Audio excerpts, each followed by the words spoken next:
Hi this is B your best clips, ताकि आप important parts हमारे वीडियोस के कम टाइम में देख पाओ। तो भाई सबसे पहला पॉइंट नोफैप के बारे में जो हुबरमैन जी ने बोला है वो है उसके डोपामीन रिलीज के बारे में। यानी कि आसान भाषा में बताऊं तो जब आप फैप करते हो तब आपके दिमाग के रिवॉर्ड पाथवेज कैसे काम करते हैं, यानी कि आपको किस टाइप की खुशियां किस तरीके से कब फील होती हैं। तो इसमें डॉक्टर एंड्रयू हुबरमैन ने बोला है कि डोपामीन ना सिर्फ प्लेजर का केमिकल नहीं है, यानी कि सिर्फ अंदर से आपको खुशी ही नहीं देता बल्कि ये एक मोटिवेशन का केमिकल भी है। तो जब हम हाई स्टिमुलस एक्टिविटीज करते हैं, मतलब कि कुछ क्रेजी चीजें करते हैं, फिर चाहे वो रोलर कोस्टर झूलना हो या फिर कोई हाइक वगैरह करना हो या कोई हॉरर मूवी देख लिया, जो भी है, मतलब बहुत सारी ऐसी जो चीजें होती हैं जो बहुत हाई स्टिमुलस देती हैं, वो सब से ना हमारा जो ब्रेन है वो डोपामीन से फ्लड हो जाता है। और जब आप वो चीज कुछ ज्यादा ही कर दोगे तो वो स्टिमुलेशन नहीं होती, वो ओवर स्टिमुलेशन हो जाती है। और ये ओवर स्टिमुलेशन जब आप बार बार कर दोगे तो आपका जो दिमाग है वो आपके डोपामीन के रिस्पॉन्स को नंब कर देता है, मतलब कि सुन्न कर देता है। तो उससे ये होगा कि कोई भी और नॉर्मल चीज में आपको एक्साइटमेंट ही नहीं होगी। और हुबरमैन जी ने तो पॉर्न के बारे में बात करी है कि वो एक बहुत ज्यादा खतरनाक तरीके का विजुअल यानी कि आंखों से देखने वाला स्टिमुलस है, और ये ना आपके डोपामीन को गहरा करता है, उसका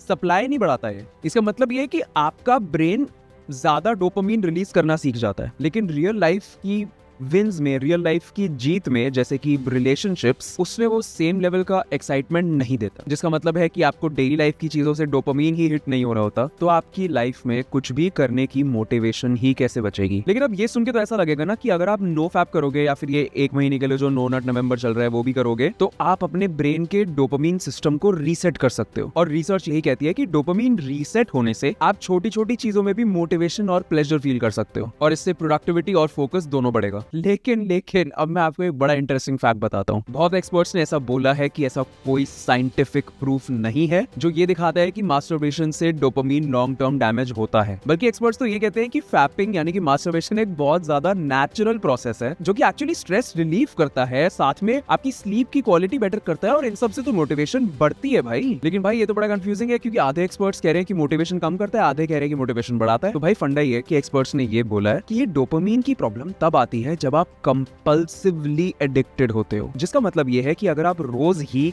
फैपिंग को या मास्टरबेशन को इस तरीके से देख रहे हो कि भाई मेरे से और कुछ तो हो नहीं रहा, चलो यही कर लेते हैं, या फिर आपको लत ही लगी हुई है कि इसके बिना तो मैं कुछ करूंगा ही नहीं, उस पॉइंट पे एक प्रॉब्लम है वो। और मैं आपको मेरी पर्सनल ओपिनियन बताऊं तो मुझे तो ऐसा लगता है फैपिंग का इतना स्ट्रॉन्ग कनेक्शन है पॉर्न देखने से भी। मतलब फैपिंग का कब मन कर जाता है? जब आप इंस्टाग्राम, आपसे बात कर रहा हूँ, जब आप इंस्टाग्राम पे स्क्रॉल करते करते कोई हॉट लड़की देखते हो, वो आप कोई ट्रांजिशन का वेट कर रहे होते हो जिसमें टिट्स दिखेंगे या फिर एस शेक करती हुई दिखेगी, आप वही देखते रहते हो। और भाई वो असली प्रॉब्लम है, वो आपका दिमाग खराब कर रही है, वो आपका डोपामीन खराब कर रही है। और मेरे लिए सबसे सैड बात समझने की यही है कि यंग लड़कों के लिए, specially under the age of 21, कितना ज्यादा आसान है डिस्ट्रैक्ट होना भाई। बल्कि मैं तो कहूंगा आप लोग का दिमाग कॉन्स्टेंटली डिस्ट्रैक्शन ही ढूंढ रहा है, और सोसाइटी और सोशल मीडिया तो भाई बिल्कुल इसीलिए बैठे हैं आपको डिस्ट्रैक्ट करने के लिए। और ये सारी चीजें मुझे तब पता चलती हैं जब मेरे को डीएम्स आते हैं आप लोगों के कि भाई मैं लाइफ में बहुत ज्यादा डीमोटिवेटेड हूँ, मेरे साथ ये हो रहा है वो हो रहा है, और आपको लगता है आपकी प्रॉब्लम्स बड़ी यूनिक है जो सिर्फ आपके साथ हो रही है, बट वो सबके साथ होती है, मतलब हर दूसरे लड़के के साथ होती है। मैंने भी पूरा बचपन वैसे ही निकाला है। बल्कि कुछ मैसेजेस मेरे पास स्कूल के भाइयों के भी आते हैं जो कि बेसिकली जेई वगैरह की तैयारी कर रहे हैं, और उनका मेन पॉइंट कभी ये नहीं होता कि मुझे फिजिक्स के फंडे नहीं समझ आते, मुझे मैथ्स के फंडे नहीं, पढ़ाई रिलेटेड नहीं होता, पढ़ाई की एक्टिविटी से रिलेटेड होता है कि भाई मैं मोटिवेटेड फील नहीं करता, मैं अपना स्केड्यूल नहीं बना पाता वगैरह वगैरह। तो इसका मतलब ये है कि आज की दुनिया में सबके सब इंटेलिजेंट हैं, लेकिन मोटिवेशन ढूंढना असली प्रॉब्लम हो चुकी है, उल्टा ही हो चुका है। और हाँ, मुझे पता है कि बहुत टाइम से आप लोग एक जेई का स्पेसिफिक वेबिनार मांग रहे हो। मैं कभी आईआईटी जेई की प्रिपरेशन के ऊपर कोई वीडियो नहीं बनाने वाला, मैं बता रहा हूँ आपको ऑनेस्टली। एक पेड वेबिनार होगा ताकि सिर्फ सीरियस लोग आए उसमें।